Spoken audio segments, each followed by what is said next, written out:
Ever get that feeling? You're looking at something like crazy beautiful, and you're like, whoa, that's And amazing. then you just kind of move on. That was me with Arabic calligraphy until now, obviously. You see it everywhere, right? Mosques, museums, even like modern art these days, but I never really got it. Like the significance. But today, oh, we're going deep. We've got 3 fascinating articles. We're going to unlock the secrets of this whole ancient art form right here, right now. It's funny because it's not just about like fancy handwriting, you know? Arabic calligraphy is really like the heart and soul of Islamic art. It's culture, really, how it's evolved. For centuries, it's been this powerful, powerful way of expressing yourself.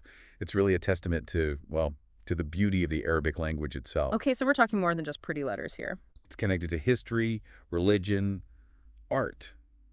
How do we even begin to, I don't know, unpack all of that? Well, we've got to start with the Nabateans. They were this ancient Arab people known for their architecture. Think Petra, in Jordan. Amazing place. But most people, they don't realize these were the guys who really influenced the Arabic script. So around the 4th century BCE, they used an Aramaic dialect. And get this, it was written from right to left, just like Arabic. Whoa, seriously, I had no idea it went back that far. So how did we get from that, the Nabateans? To like what we think of as Arabic calligraphy now.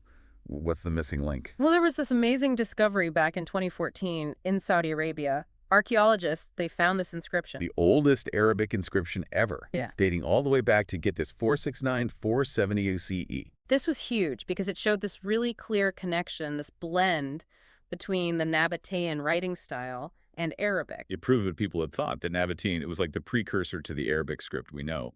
Before that discovery, the oldest example we had was from 328 CE. That one was found in Syria, but it was all Nabatean characters, nothing else. Okay, so we've got this blend happening. But eventually, one style had to come out on top, right? Like the Yeah. one that really defined early Arabic calligraphy. What was it? That's where Kufic comes in. You could call it like the OG of Arabic calligraphy, named after Kufa, a city in Iraq. And it became really big in the 7th century. Bold, angular, geometric letters. If you've ever seen pictures of early Qurans, I'm talking about that incredible blue Quran. It has gold lettering on blue parchment. Or the Topkapi manuscript, the oldest, almost complete Quran that exists. Both in Kufic. Okay, so I'm all about the visuals. Why Kufic? What made it the style for these super important texts? There are a few reasons. First, you've got to think about the context. Islam and the Arabic language, they were spreading rapidly in the 7th and 8th centuries. It needed a script, for religious texts, and it had to be clear, authoritative even. And Kufic, with that bold simplicity, it just fit. Plus, it wasn't just readable, it was beautiful.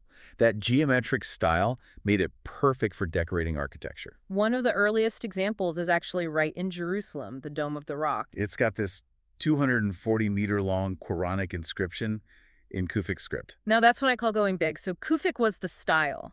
Why don't we see it everywhere now? Did it just, disappear? That's a great question. It's more about evolution. Like, Kufic didn't die out, It's just empires grew, right? Communication had to keep up.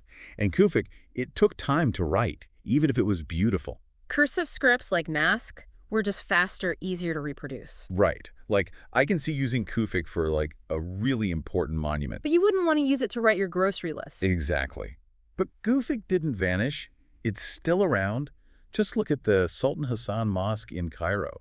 Incredible. And it's not just traditional materials either. Even the way they used brickwork to make Kufic script in the Bibi Khana Mosque in Samarkand, it's mind-blowing. It's like artistry and engineering all in one. So we've got these scripts evolving. But was it all off the cuff back then? If I'd wanted to try calligraphy, could I just go for it? And that's where things get really interesting. Early scripts, like Kufic, they didn't really have strict rules.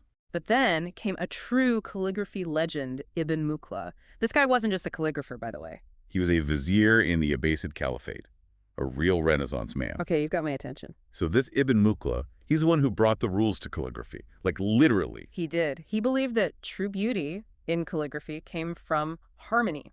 Between the letters, it had to be balanced form and proportion. So he creates this whole system, a revolutionary system called Al-Khat al-Mansab.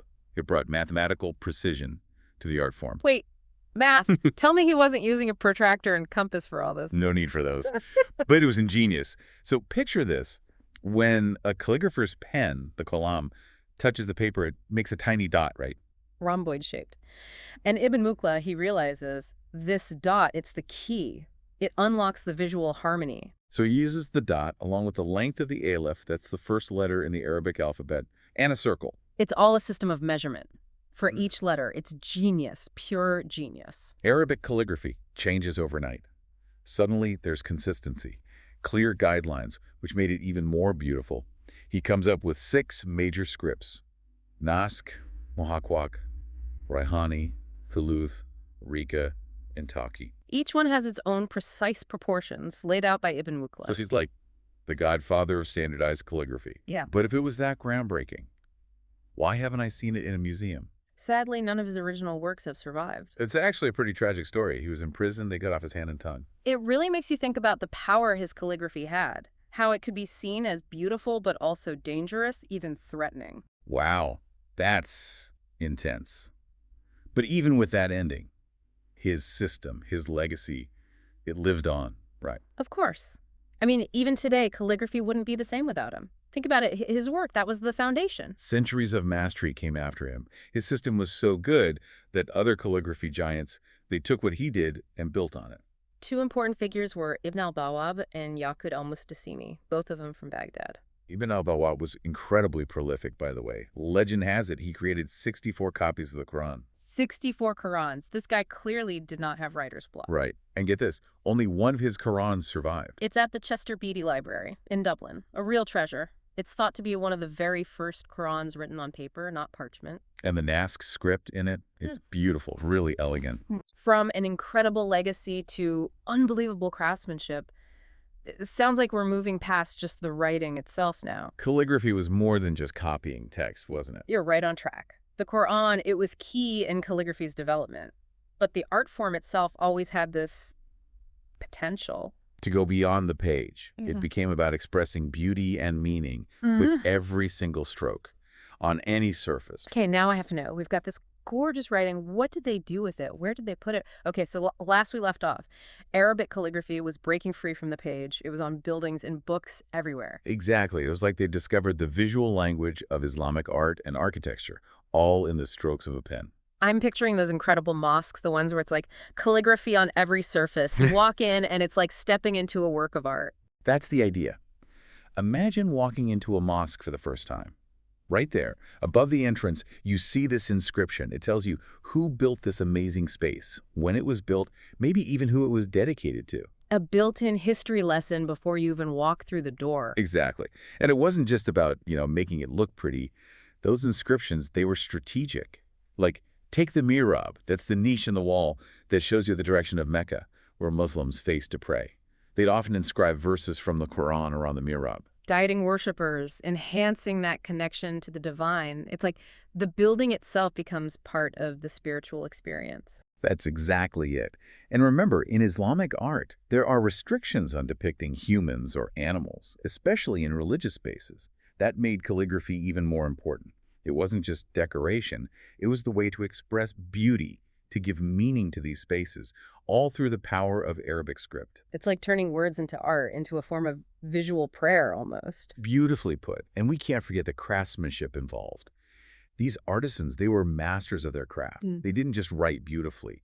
They understood the nuances of each script, how each letter interacted with the space around it. Its design, geometry, devotion, all in one. We've talked about mosques, but I'm imagining this artistry went beyond religious spaces too. Palaces, libraries, did they get the calligraphy treatment? Oh, absolutely. Remember those 6 scripts Ibn Mukhla defined? Each one had its own, personalities, a specific use. Naskh, with its clarity and readability, it was perfect for manuscripts, for official documents.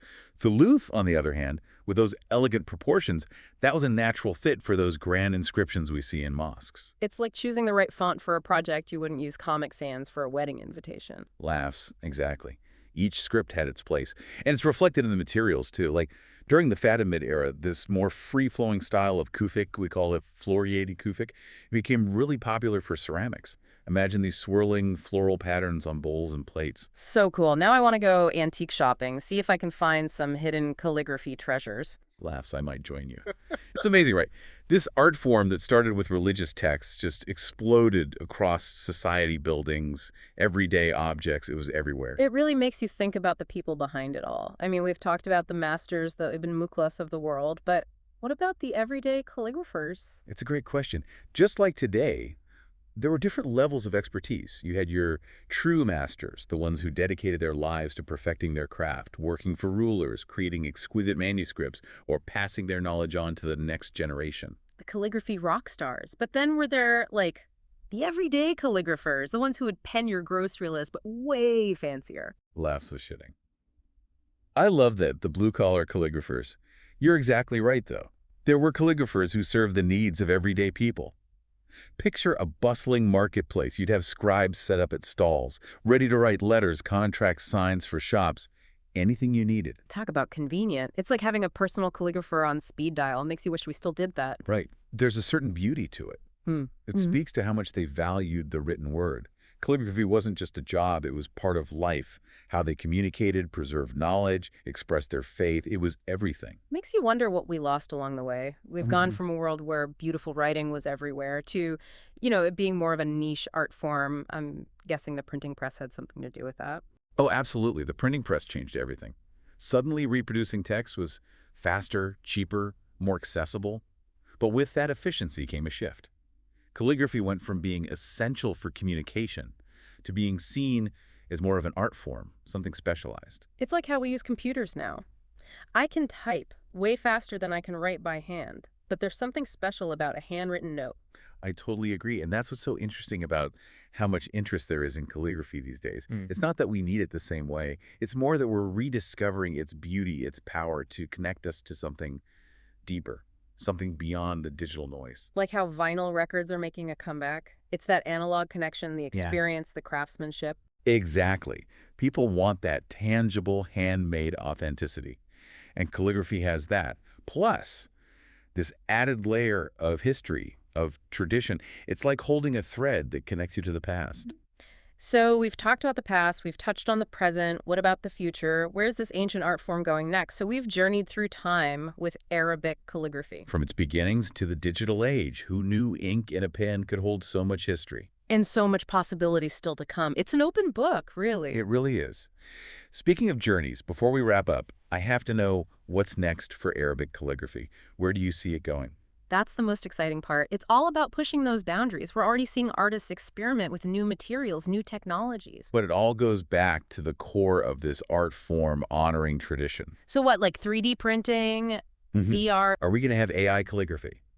Like robots with qualms making masterpieces? Hey, you never know. But even if we get to the point where some algorithm can copy the strokes of a master. The heart of it, the human touch, the connection between the artist and the tool and the paper, that's something else.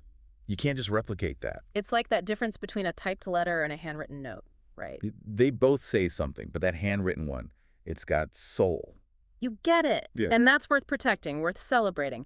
Even with all this technology, that human touch is what matters. It really makes you realize art forms like calligraphy, they're not stuck in the past. They're living, breathing things, constantly changing. Right. Think about it. Calligraphy has survived centuries of change. Influences from other cultures, different materials, used for everything from, sacred texts to street art. It's resilient. What a thought. We started with just the origins of Arabic script, right? Then these intricate styles, empires rising and falling. But through it all, calligraphy endured. And thrived. That's why it's so interesting. It's proof that we're creative, that we need to connect to something bigger than ourselves, whether that's faith or beauty or just leaving our mark on the world. Beautifully said. Okay, so as we wrap up our deep dive into the world of Arabic calligraphy, what's the one thing you hope our listeners take away from this? I want them to understand it's not just about beautiful handwriting. It's a look into history, culture, spirituality, human creativity lasting through time. Yeah. That's powerful. That is powerful. For me, it's a good reminder something old can still be really relevant, inspiring even. Arabic calligraphy, it reminds us that art changes. It grows, adapts, finds new meaning with each generation. Couldn't have said it better myself. And on that note, that's a wrap on this episode of The Deep Dive. We went deep into the world of Arabic calligraphy, its humble beginnings, its vibrant present, and its future, which is wide open. Make sure to check out our show notes for all those links we talked about, artists, historical figures, maybe even those calligraphy robots we're all waiting for. Until next time, stay curious. And hey, maybe you'll be inspired to pick up a Qualum yourself and try your hand at a little calligraphy.